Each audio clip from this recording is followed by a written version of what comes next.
Selecting the appropriate metal type, probe, or electrode shape is crucial when administering microcurrent for cellular restoration purposes. Here, I'm using two non-trigger detailing probes, but I'm switching the metal ball tip of the probe that I will use as my active probe to one that is only 1/4 of an inch.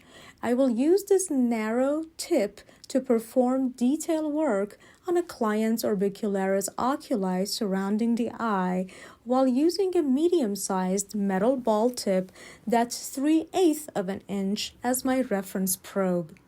The metal type, shape, and mass influence conductivity, ensuring efficient transmission of electrical impulses to the skin, facilitating uniform cellular regeneration. As explained in the previous episode, different metals possess varying electrical properties, affecting the depth and intensity of therapy.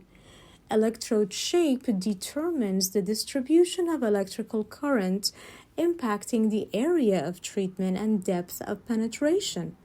This particular metal ball tip is the optimal shape to help me enhance my precision by allowing me to energize the delicate network of blood vessels and capillaries under the eye without applying too much pressure and deciding which specific acupressure points to target while addressing specific cellular layers under the eye and reaching my goals for this treatment.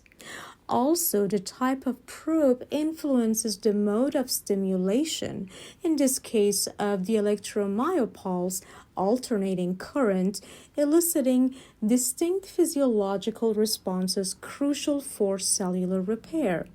Meticulous consideration of these factors ensures tailored electrotherapy for optimized cellular restoration.